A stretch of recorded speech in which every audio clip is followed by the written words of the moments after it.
नमस्कार साथियों, मैं संगेश भिमटे फिर से एक बार आपका जम्बूदीप इंडिया इस यूट्यूब चैनल पर स्वागत करता हूं। जैसे कि आप जानते हैं कि इस वक्त हम शिरडी इस लोकसभा चुनाव क्षेत्र में मौजूद है और यहाँ पर जो भारतीय जनता पार्टी एनडीए इस गुट के जो उम्मीदवार है, जो शिवसेना के वर्तमान सांसद भी है, जिनका नाम सदाशिव जी लोखंडे साहब है, वे हमारे साथ इस वक्त मौजूद है। मैं लोखंडे साहब का जम्बूदीप इंडिया पर स्वागत करता हूँ। लोखंडे साहब, आपका स्वागत है। नमस्ते जी। सर जी, मैं आपसे कुछ सवाल पूछना चाहता हूँ कि अगर आप इस बार चुनकर जाते हो, क्योंकि पिछली बार भी आप इस शिरडी के सांसद रह चुके हैं, तो पिछली बारी में और इस बारी में आपका क्या फर्क रहने वाला है?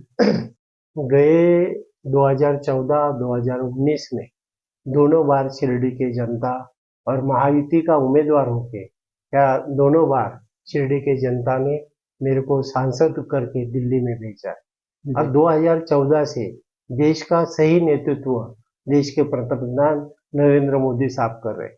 और ये 10 साल में जो भारत सरकार से जो क्षेत्र में पूरे भारतवर्ष में जो काम हुआ, वो काम का विकास और काम का जो विजन है, वो देश में और अपने क्षेत्र में जो काम हुआ उसके ऊपर हम लोग को वोट मार रहे हैं। जी। सर, क्या आपको लगता है कि आप अगर एससी समाज के सही प्रतिनिधि है, तो उस समाज के लिए आप क्या कर पाओगे? ये मेरे ख्याल से ये स्वतंत्र होके देश को 70 साल से ऊपर हो गया और ये कांग्रेस ने गरीबी हटाओ करके नारा दिया, गरीबी हटी नहीं जी। फिर देश के प्रधानमंत्री नरेंद्र मोदी होने से अटल बिहारी वाजपेयी जीते और गरीबी को और एससी एसटी को प्रगति के बाद आज देश के पंतप्रधान नरेंद्र मोदी साहब ने संविधान के बारे में एक विजन दिया और डॉक्टर बाबा साहेब अम्बेडकर का एक नया भवन दिल्ली में बनाया गया। यहाँ महाराष्ट्र में इंदू मिल का क्षेत्र है 15 एकड़ जमीन, यहाँ प्रदान करके एक दलित समाज का उद्धार के लिए जो वंचितों के लिए न्याय दिया पूरे भारतवर्ष में, डॉक्टर बाबा साहेब अम्बेडकर का सम्मान करके पूरे देश में और लंदन में भी वो घर ताबे में लेके स्मारक के रूप में लोगों को और पूरे देश में विदेश में जो डॉक्टर बाबा साहब आज पूरे लोकशाही का स्ट्रक्चर बना है, वो परम पूज्य भारत रत्न डॉक्टर बाबा साहेब अम्बेडकर साहब ने भारतवर्ष को दिया, उसका गुणगान पूरे जग में हो रहा है, उसका प्राथमिकता पूरे देश और विदेश में मोदी साहब ने लहरा रहा है, उनका सम्मान किया है। इसके लिए मोदी साहब को मैं धन्यवाद दूंगा कि मोदी साहब ने ये 70 साल में जो कांग्रेस ने किया नहीं, वो आज मोदी साहब कर रहे। जी सर, क्या इन समाज के जो प्रश्न है वो प्रश्न संसद में उठाए जाते हैं, और अगर उठाए जाते हैं तो क्या उनके साथ न्याय किया जाता है? ये काफी सालों से जो एससी एसटी के प्रश्न थे जी, ये मोदी साहब आने से उद्योग में बोलो, इंडस्ट्रीज में बोलो, वर्किंग में बोलो, वो स्टील ये गांव में बोलो, काफी उसमें सुधार हुआ। और उसका सुधार का जो मतलब है, लोग जागृति जो शैक्षणिक है, नौकरी है, व्यवसाय है, उसमें प्रगति बढ़ रही है जी। सर, यह एक एससी का रिजर्व चुनाव क्षेत्र है, फिर भी बाकी समाज है और बाकी जो जनता है, तो आप ऐसे दोनों चीजों को आप कैसे संभाल पाओगे? मतलब आपको उनके साथ भी न्याय करना है और बाकी लोगों के साथ भी अन्याय नहीं होना चाहिए, तो ये चीज आप कैसे कर पाओगे? ये मैं यहाँ क्षेत्र से रिजर्व क्षेत्र से मैं चुनाव जीतता हूँ जी। एक तो रिजर्व क्षेत्र के लिए न्याय मिलना चाहिए जी, और यहाँ जो जनरल जो वोटर है, समझो हमारा 13% है, 20% है, जो 80% लोगों के लिए भी न्याय होना चाहिए जी। और मैं 95, 95, 99 और 2004 3 बार ये यहाँ का जो विधायक था, और मैं अभी 2014, 2009, 2014 और 2019 में यहाँ शिरडी से चुनाव जीता और सबको न्याय देने की भूमिका यहाँ लोक प्रतिनिधि होने से हमारा कर्तव्य है कि एसी एसटी के लिए काम करें। फिर जो लोगों ने हमारे को वोट दिया उसका भी काम के लिए हाथ बढ़ाना चाहिए, उसको मदद करना चाहिए। ये भूमिका सांसद और विधायक करके हम लोग ने की है। सर, मैं एक अर्थसंकल्प से संबंधित एक सवाल पूछना चाहता हूँ। ऐसा कहा जाता है कि एससी समाज के लिए जो राज्य हो चाहे या केंद्र सरकार हो, जो भी अर्थसंकल्प में जो निधि रिजर्व किया जाता है, वो निधि पूरी तरह से इस्तेमाल नहीं किया जाता। सर, आपका क्या विचार है? मोदी साहब आने से एसी एसटी का जो फंड्स है जी, वो बढ़ाया गया और नई नई स्कीम है जो इंडस्ट्रीज के 1 करोड़ तक है जी, वो इम्प्लीमेंट करके लोगों को न्याय देने की भूमिका मोदी साहब ने रखी है। जी, ये मोदी साहब का विजन है, सबको जो साथ देके देश का विकास हो सकता है। एसी एसटी हो, ओबीसी हो, जो वंचित रहेले भाग को के न्याय देने की भूमिका आज देश के पंतप्रधान नरेंद्र मोदी साहब है और राज्य के मुख्यमंत्री एकनाथ शिंदे। ये डबल इंजन का सरकार है जी। कि राज्य में और केंद्र में दोनों की तरफ विकास कर रहे हैं। सर, पिछले चुनाव से इस चुनाव में एक खास फर्क जो है कि इस बार शिवसेना दो हिस्सों में बंट चुकी है और एक जो हिस्सा है, एक जो गुट है, जो जिसको उद्धव बाला साहेब ठाकरे गुट ऐसा कहा जाता है, वो आपके साथ नहीं है। तो आप इस चीज को कैसे देखते हैं? ये मैं 2014 में यहाँ से सांसद करके चुन के गया जी, और 2019 में भी यहाँ शिरडी से मैं चुन के गया। जी, मैं धन्यवाद देना चाहता हूँ यहाँ के हमारे मुख्यमंत्री एकनाथ शिंदे साहब, देवेंद्र फडणवीस साहब, अजीत दादा पवार साहब और ये काम करते समय जो विजन है गरीबों को लिए न्याय देने की भूमिका है।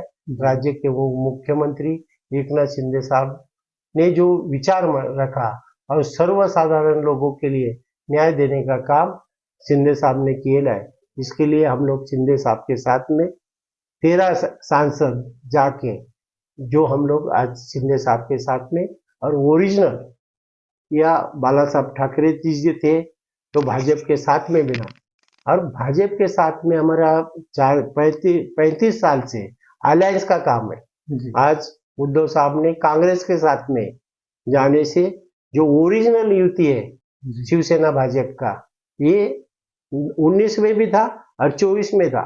ये दोनों टाइम युति का काम करते हुए ये चुनाव क्षेत्र में पुनः एक बार हम लोग चुन के आए। जी। सर, एक निजीकरण से लेके मैं एक सवाल पूछना चाहता हूँ कि ऐसा कहा जाता है कि चाहे वो भारतीय जनता पार्टी की सरकार हो या पिछली बार जो कांग्रेस की सरकार थी, यूपीए की सरकार थी, वो सरकार हो, ये दोनों सरकारें जो आरक्षण है वो खत्म करना चाहती है। इसलिए धीरे-धीरे सभी सरकारी जो कंपनियां हैं या फिर जो सरकारी संगठन है, उसका निजीकरण हो रहा है। तो इस विषय पर आप क्या सोचते हो? मैं जो कंपनी बंद हुई जी, ये बंद हो गई है उसको चालू करना चाहिए, देश की विकास के लिए ऑपरेट होना चाहिए और मैं निजीकरण इसके लिए समर्थन नहीं करूंगा। जी, मेरी जो जो आवश्यकता है, अभी बीओटी के तरफ से रोड बन रहे हैं जी, जो सालों साल रनिंग में। मैं दो गोष्ठी बात के लिए यहाँ जो मोदी साहब और कांग्रेस के सरकार का फर्क जाना बताना चाहता हूँ। जी, जो 1970 में हमारे यहाँ नीलोंडे का डैम बना, जी, आज 54 साल के बाद जो प्रकल्प की कीमत 8 करोड़ थी, आज 2023 में स्टेट गवर्नमेंट के कैबिनेट में 5,177 करोड़ रुपया हो गया। यानी 54 साल तक के कांग्रेस के लोग वो काम क्या करना नहीं चाहते थे और वो जी, करे तो ये पैसे का जो देश का जो नुकसान हुआ है उसका देखिए जिम्मेदार मोदी साहब ने एक विचार किया। ये बीओटी की तरफ से नेशनल हाईवे रहने दो, स्टेट हाईवे रहने दो, रेलवे रहने दो, पोर्ट रहने दो, एयरपोर्ट रहने दो, ये सभी जल जीवन मिशन का भी काम है। ये जो विजन है ये 4 साल से 3 साल से पूरा प्रोजेक्ट बनना चाहिए। 10 20 50 साल ऐसा कोई रहना नहीं चाहिए और विजन के लिए देश की प्रगति के लिए ये बीओटी के साथ में प्राइवेटाइजेशन का अभी कंट्रोल देश की प्रगति है। ऐसा करके मैं सेंट्रल गवर्नमेंट का जो विजन है जी गलत नहीं होना चाहिए, क्योंकि सच होएगा तो उसको परिवर्तन होना ये काल की जरूरत है। उसके लिए मैं मोदी साहब के साथ में, ये एनडीए के साथ में, हम लोग साथ में। सर, एक आखिरी सवाल पूछना चाहता हूँ। क्या इस बार भी मोदी लहर है? अगर है तो, या फिर नहीं है तो आप इस पर आप क्या सोचते हैं? ये मैं 2014-2019 में जो काम के ऊपर हमने वोट मांगा है, मैं पहला सांसद हूँ। जी 45 साल जो नीलवंडी का कैनल के रूप में किसान 182 गांव जी पानी का डिमांड कर रहे थे, कभी आएगा कभी आएगा। मोदी साहब ने, मैं सांसद होने से, लोकशाही मार्ग से आंदोलन करके, उपोषण करके, जल दिंडी लेके, पार्लियामेंट बोल के, ये सभी का रास्ता रोको करके यह पानी 2023 में राज्य के पंतप्रधान, देश के पंतप्रधान जी और राज्य के मुख्यमंत्री, दोनों उप मुख्यमंत्री के हाथ, शुभ हस्ते पानी यहाँ 182 गांव को न्याय मिले। दूसरी बात है, यहाँ मतदार में जो जल जीवन मिशन है, जो हर एक गांव में नल के पानी, नल की योजना बनी और हर घर नल देने की भूमिका है। ये मोदी साहब ने 2225 करोड़ रुपया यहाँ शिरडी लोकसभा में दिए। यहाँ जो किसानों के लिए और गरीब लोगों के लिए जो अनाज है 80 करोड़ रुपया, 80% लोग जो लाभधारक है, जो 5 किलो अनाज हर एक कुटुंब में 5 लोग, 6 लोग, 7 लोग 25 और 30-35 किलो अनाज मुफ्त मिल रहा है, भूखा आदमी नहीं रहे। और इलाज के लिए ये जो हेल्थ के लिए 5 लाख रुपए का कवरेज दिया। यहाँ किसान सम्मान, पंतप्रधान किसान सम्मान योजना, केंद्र से और 6 रुपया और राज्य के ओर 6 रुपया, 6,000 रुपया, जी 12,000 रुपया देने की जो लागत है, दानत है और दिलदारपना है, वो महाराष्ट्र में ये मोदी साहब और युति के सरकार में हमारे मुख्यमंत्री एकनाथ शिंदे साहब, देवेंद्र फडणवीस साहब, अजित दादा पवार ने यहाँ करके दिखाया।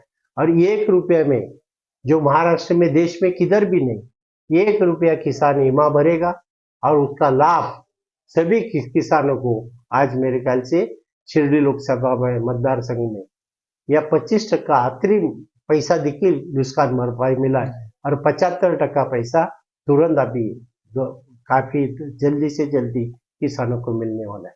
और ये काम करते समय ये मोदी साहब ने किया काम है, सरकार आने से काम हुएला है। और इसके लिए हम काम के ऊपर वोट मांगेंगे, हम किसके दूसरे के ऊपर मांगेंगे। जी सर, मैं आपको धन्यवाद देता हूँ और मेरी और हमारी टीम की ओर से आपको शुभकामनाएं देता हूँ।